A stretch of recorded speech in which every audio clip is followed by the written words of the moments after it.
Kapitulo 13. Kanal daw man sa nang ito, nagluwas sarong si Jesus asin nagtukaw sa tampi kandanaw. Tiniripunan siya nin kadakol na tao, kaya naglunad siya sa sakayan asin duman nagtukaw mantang ang mga tao nasa baybayon. Nagtukdo siya sa inda nin dakol na bagay sa paagi nin mga parabola. May sarong paraoma na nagsabwag ning banhi, mantang isinasabwag niya an banhi, nahulugan iba sa dalan. Nagabot an mga gamgam asin tinukaidto. An ibang banhi nahulog sa lugar na magapu. Nagtambo tulos idto huli ta manipis ang daga duman. Alagad pagsirang kan aldaw, nagkaaralang idto huli ta dai nakagamot nin hararom. An iba man na banhi nahulog sa katunukan, pagtambo kan mga tunok, pinuot an mga banhi. Alagad an ibang banhi nakasabwag sa matubang na daga asin namunga.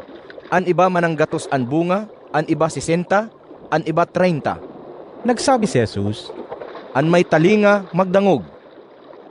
dangan dinulok si Jesus kan mga disipulo asin hinapot. Ta daw ta mga parabol ang ginagamit mo sa pagtukdo sa inda. Nagsimbag si Jesus, Sa indo ipinapasabot an mga hilom kang kahadian nin langit. Alagad sa inda dai. Hulitaan si Simon na igwa, tatawan pa nin dakul, tanganing urog pang magkaigwa. Alagad an si Simon na dai, kukoahon pa maski an kadikit na sa diri niya. Kaya parabola ang ginagamit ko sa pagtukdo sa inda dahil ta nahihiling ninda alagad dai na mamaanan. Nadadangog ninda alagad dai nahihinanyog o nasasabutan. Kaya nauutob sa inda ang sinabi ni Isayas, Tutuong madadangog nindo alagad dai kamo makakasabot. Tutuong mahihiling nindo alagad dai kamo makakamaan. Hulit ako lapos ang isip kan mga taong ini.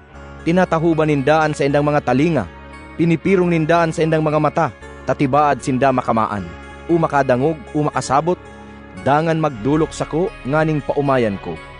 Alagad mga paladan kamo, hulitan mga mata nindo nakakahiling, an mga talinga nindo nakakadangog. Sa katotohan sinasabihan ko kamo, dakol na propeta asin matatanos na tao an buot ng God makahiling kan nahihiling nindo. Alagad dai nakahiling, asin makadangog kan nadadangog nindo, alagad dai nakadangog. Sa buto nindo an kahulugan kan parabola kan paraoma. Idtong mga banhi na nahulog sa dalan, garo idtong mga tao na nakakadangog kan tataramon dapit sa kahadian, alagad dai nakakasabot.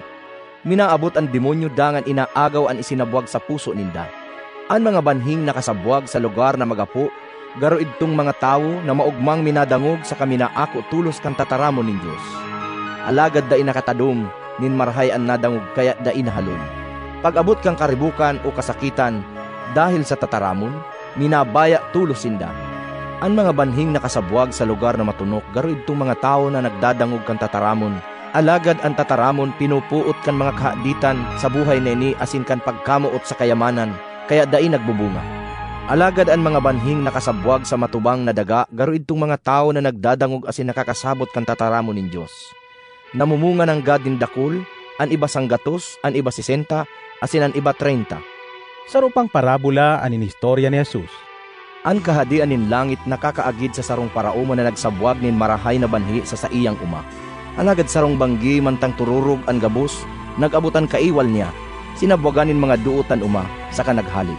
Kan nagtalubo na ang mga banhi, dangan mamunga na ang mga ini, nagturungaman ang mga duot. Kaya nagduman sa paraoma ang mga surugoon asin naghapot. Kagurangnan, bakong marahay na banhi ang isinabwag mo sa imong uma? Ta daw ta may mga duot na. Kaiwal ang kagibo kaiyan, ang simbag niya. Buot mo nagabuton mi ang mga duot, an hapot ninda. Nagsimbag an parauma. Dai, tatibaad magabot pati an paroy. Pabaya isa nang magtalubong sabay an paroy asin an duot sagkod sa tig-anihan. Pag-ani, ipapagabot kong inot sa mga paraani an mga duot. Dangan ipapabugkos ko nganing suluon. Pakatapos, ipapaani ko an paroy, dangan ipapasaray sa harong-harong ko. Nagistorya pa si Jesus sa inda kan parabolang ini. Ang kahadian nin langit nakakaagid sa sarong tawo na nagtanom nin pisog ning mustasas sa iyang uma. Ini ang pinakasadit sa gabos na pisog. Alagad pagtalubo, iyo ang pinakadakula sa gabos na tanom. Ini nagiging sarong kahoy, kaya ang mga gamgam minatugdon sa kaminagibokan sa indang salagan sa mga sanga kaini. Nagistorya pa si Jesus nin sa rupang parabola. Ang kahadian nin langit garo libadurang isinalak nin sarong babae sa 3 litro nin arina, sagkod na nag-usbog ang bilog na minasa. Inigabos itinukdo ni Jesus sa mga tao sa paaging mga parabola. Mayo siyang itinaram sa inda na dai naggamit din parabola. Ginibo niya ini, tanganing mautob ang sinabi kan propeta. Mataram ako sa inda sa paagi nin mga parabola. Ipapahayag ko sa inda an mga bagay na natatago poon na lalangon an kinaban. Dangan binayan ni Jesus ang mga tao asin naglaog sa harong. Nagrani sa iya ang mga disipulo asin nagsabi, Paliwanagan man sa mo ang kahulugan kan parabola kan mga duot sa uma. Nagsabi si Jesus, An nagsabuag kan marahay na banhi iyo an aki nin tawo. An uma iyo an kinaban. An marahay na banhi iyo an mga tawong kaayon sa kahadian. An mga duot iyo an mga tawong kaayon kan maraot. An kaiwal na nagsabuag kan duot iyo an diablo. An tig-anihan iyo ang katapusan kan panahon. Dangan ang mga paraani iyo an mga anghel. Siring na tinitipon sa kasinusuloan mga duot. Siring man ang mangyayari sa katapusan kan panahon. Susuguon kan aki nin tao an sa iyang mga anghel, nganing tipunon sa kapaluwason sa iyang kahadian, an gabos na naging dahilanin kasaalan asin ang gabos na paragibunin maraot. Iaapon sinda sa hurnong nagkakalayo. Magtatangi sinda duman, asin magraragotan sa indang mga ngipon. Dangan magliliwanag siring sa aldaw, an mga matanos sa kahadian kan sa indang ama, an may talinga magdangog.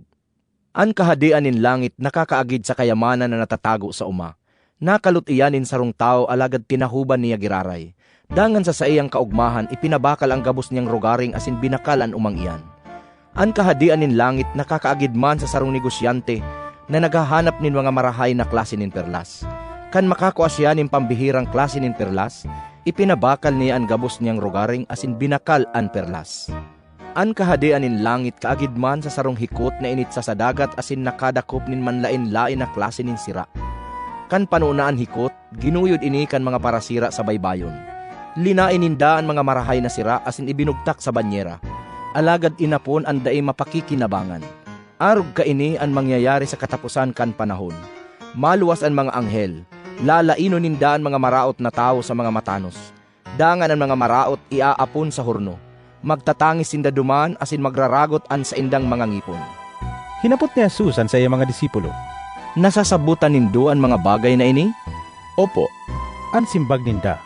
Kaya tinaraman niya sinda. An kahulugan ka ini iyo na ang lambang para tukdo kan katugunan na nakanuod dapit sa kahadian nin langit, nakakaagid sa sarong kagharong na nagluwas nin bago asindaan na mga bagay hali sa iyang sarayan. Akausipon ni Jesus kan mga parabolang ini. Naghali siya sa lugar na ito, asin naguli sa sadiri niyang banwaan. Nagtuklo siya sa sinagoga. Nagngalas ang gabos na nakadangog sa iya. Naghinarapot-haputan sinda. Sain nakakuha nin siring na kadunungan ang tawong ini? Ano ta nakakagibo siya nin mga milagro? bakong iyo ini ang aki kang panday? Bakong si Maria ang sa iyang ina? Bakong tugang siya ni Santiago, ni Jose, ni Simon, asin ni Judas? Bakong nasa kaibahan ta ang mga tugang niyang babae? Sain siya nakakuha ka ini gabos? Kaya dai sinda nagtubod sa iya. Nagsabi si Jesus sa inda, Ang sarong propeta ginagalangan sa inman na lugar, puwira sa sadirin niyang banwaan sa kasasadirin niyang harong. kaya dai siya naggibo nin dakol na milagro duman, hulita dai sinda nagtubod.